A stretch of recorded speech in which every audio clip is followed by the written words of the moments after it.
I wanted to know if AI could help me fix a book. I'd written it 15 years ago, but it was published as an ebook. Do you remember those days? And I'd used it in a classroom and different things like that. And in my mind, it was 99% done. Probably needed some help, and then publish it. Publish it and forget it. Now, typically when people talk about AI and writing books, there's this idea that AI can write the book for you. I don't want AI to write the book, even though I've written it already. Let's imagine that it was a completely new book. I don't want AI to write the book for that. The fun bit for me is writing the book, is thinking about it or overthinking it and thinking about the terminology and the language. That's the bit I like. What I'm struggling with is holding the whole project together and being able to spot exactly where the problem areas are. You know, if you need to read the whole thing and have that whole view, that's what I'm struggling with. Why am I struggling? I've been diagnosed with chronic fatigue.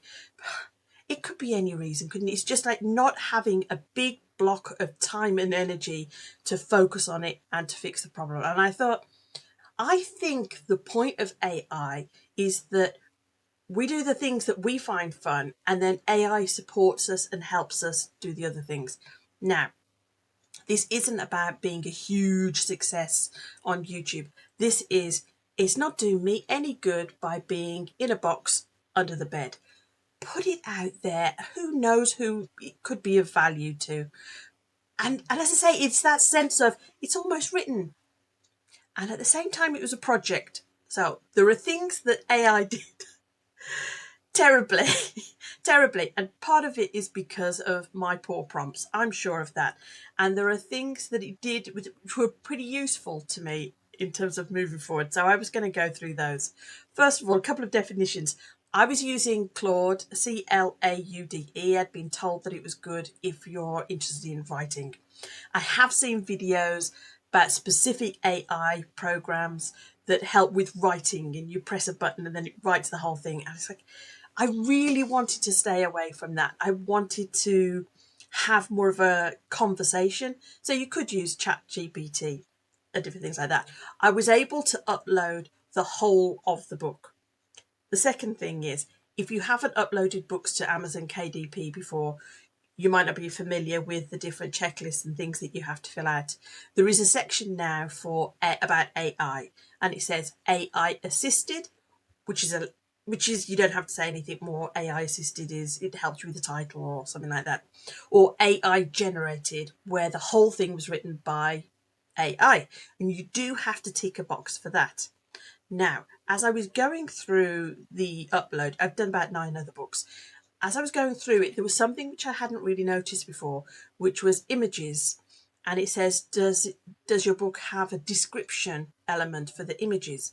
Now, I think that's because previously, I don't remember that being a thing, but now it seems to be a thing that people may be buying a book and then putting it into some sort of software where then it reads out the book.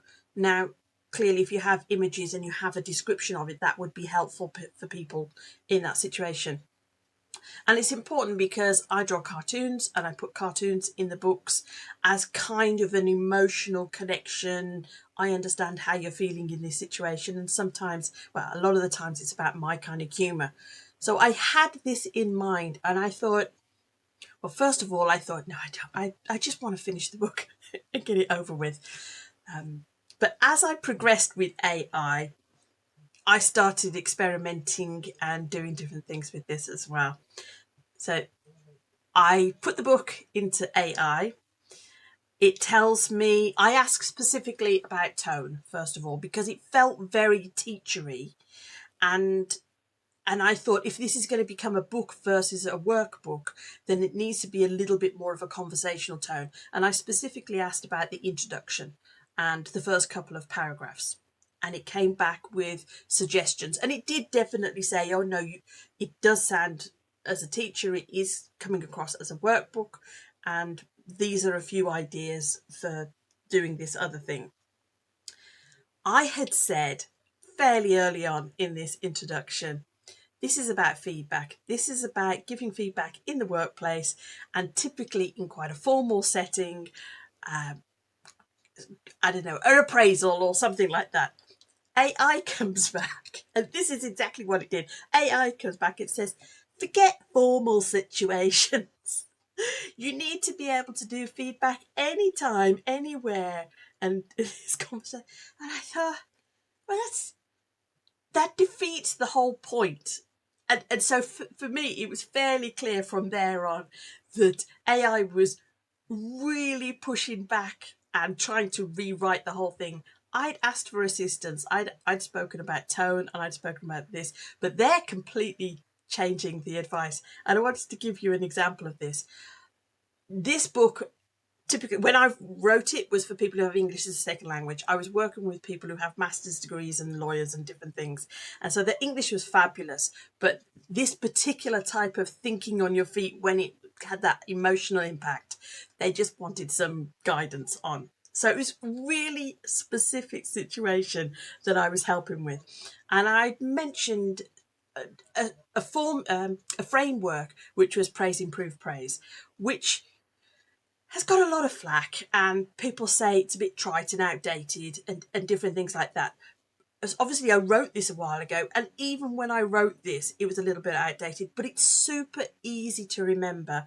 And in my world, in the classroom, I only wanted one framework and I wanted it to be super easy. One of the things AI did is it came up with multiple frameworks. It says, in this situation, use this, and in this situation, this. Anyway, for the main framework, it says, so I say, remember, in my book, I've said, use praise, improve, praise, simple formula. You may feel it's a little outdated, but we're going to stick with this because it is the easiest thing to remember and to guide you going forward. We want it simple. AI says, forget praise, improve, praise. And I've written it down because I struggle so much to remember. He says, forget praise, improve, praise. Use connect, contribute, confirm. I'm like, where did you get this from? And he goes, I made it up.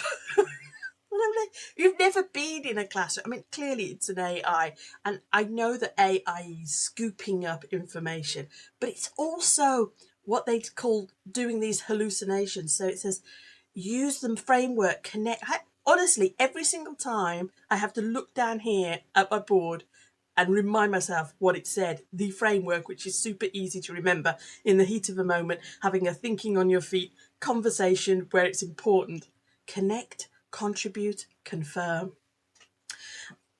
So it goes on like that. It keeps pushing back and it keeps changing things. And I think that's really useful for you to remember. If you're looking to have help from AI, you need to be really strong about what you know. Now, I went to sleep on this.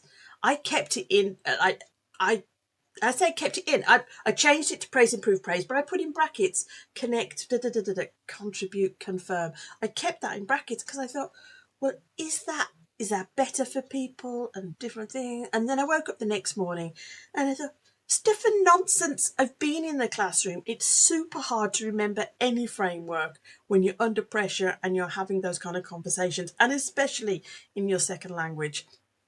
No, forget that. Trust what I know from being in the classroom. But I think if you're looking for help in assisting you in fixing a problem with a book, it can give you the wobbles because AI makes it sound so certain. Forget this. This is, and it seems to know the sensitive spots. So when it said to me, praise, improve, praise is old fashioned and nobody likes it, it's like, that's kind of a sensitive spot because I know that it's kind of trite, and I know all these different criticisms.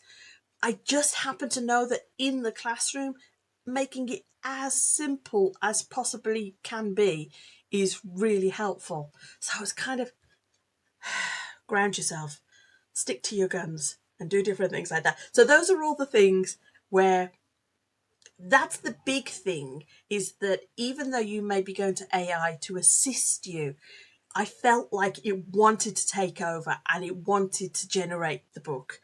and it wanted to completely, well, in some parts, rewrite the thing, and it wanted to change the ideas.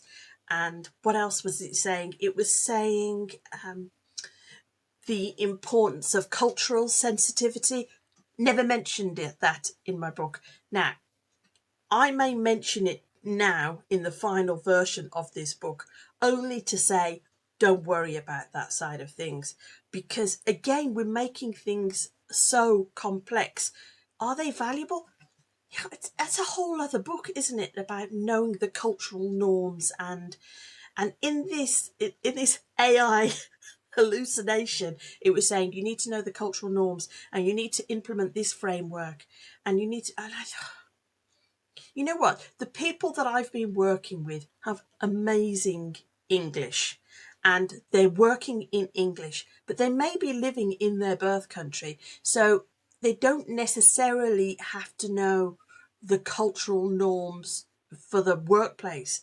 But the teams that they're working with are completely multinational. There's just way too much to learn and to figure out in terms of knowing the cultural norms of everybody that you speak to in terms of language and communication, and also knowing some of their history. Or have they lived in different countries? Are they typical of that country?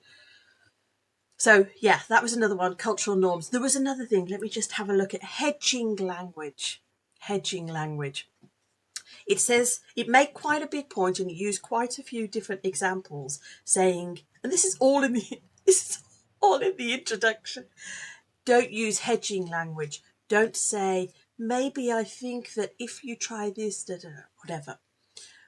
I haven't experienced that with people who have English as a second language. Maybe that's something that comes up in terms of anxiety and fears with people with English as a first language. The problem with English as a second language is if you can't remember, is recall. If you can't remember a particular word and then you find yourself doing a circular motion, so you talk for too long and it becomes a bit confusing and just kind of hogging the time. But what it is that you're talking around the subject because you can't remember that one particular word. But that's different to hedging and maybe if this is okay with you. So I can understand that it scooped this up on the internet, but it's not relevant to my book. In short, it's going to try and write the book for you.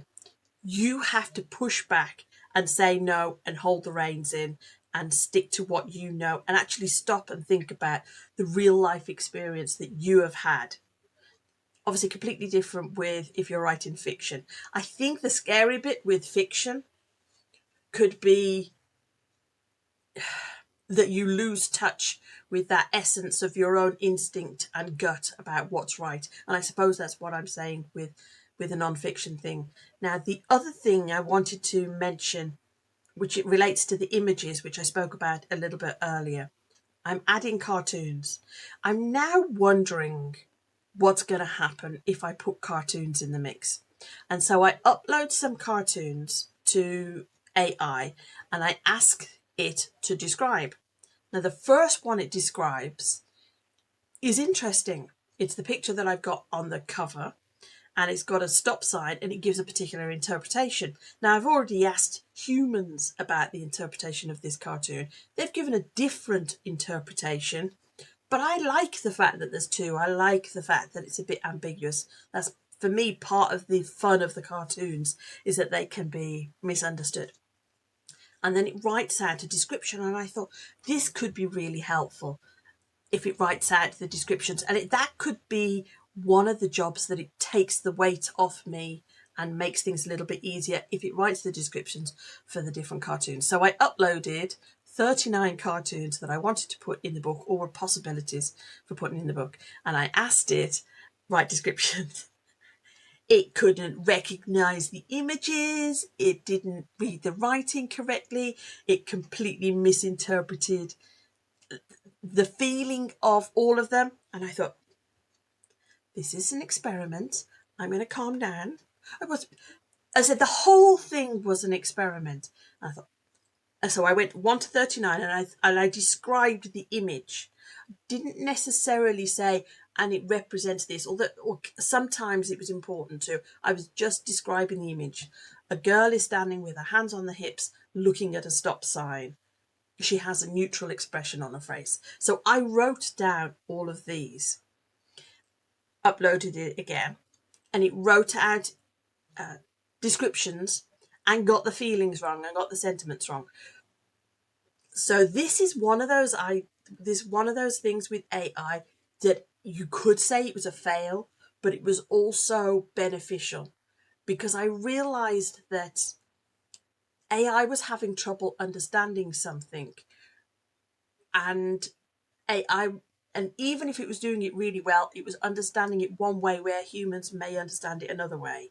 And I thought, I think the book would be better if I did write descriptions under the cartoons. I'd never done it before. I knew it was going to cause me more work, but I think knowing that Amazon has this little tick box where if you've got images, it could be helpful to people, and having some sort of description. I'd also been in a chat group a few months ago where there was somebody who had visual impairments, and I'd put cartoons in the group and I didn't know that they were in the group, and then we had to explain the cartoons, and I thought, I can explain this, that's okay, I'm comfortable taking the time to do that. So I've kind of added work onto myself, but in a way AI pushed and prompted me towards that. So the one thing, let me talk about what I felt it did really well. When I typed in, I said, I think I'm losing myself because I could only concentrate on the book for certain short periods of time. I'm losing myself in terms of the structure. And the structure was a simple introduction.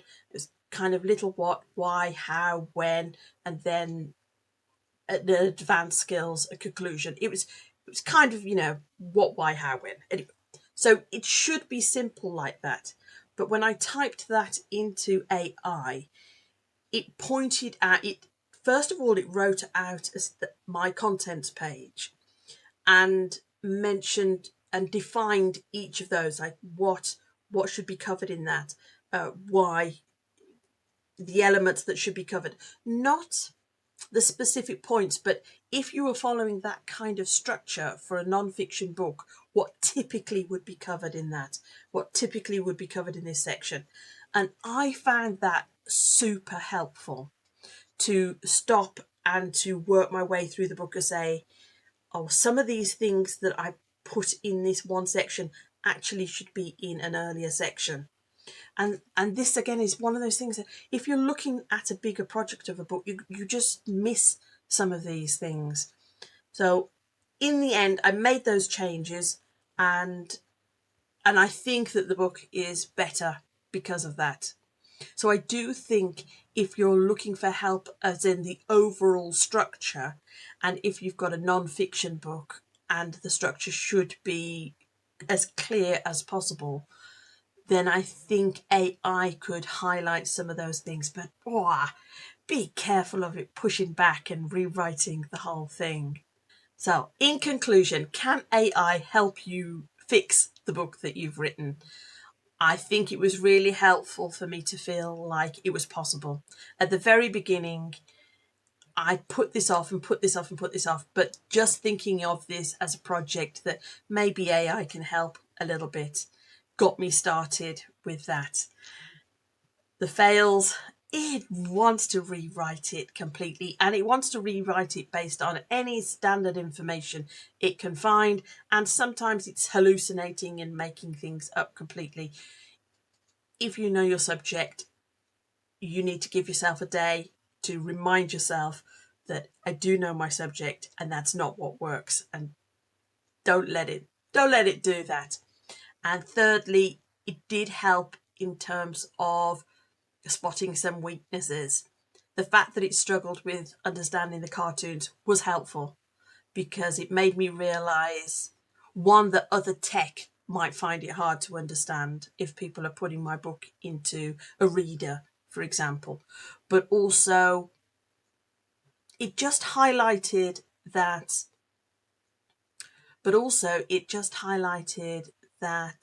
the there's a value in me spelling it out, even though I like the fact that people can understand things differently. There is a value to spelling it out and to being explicit with that. And the final value was in terms of the structure.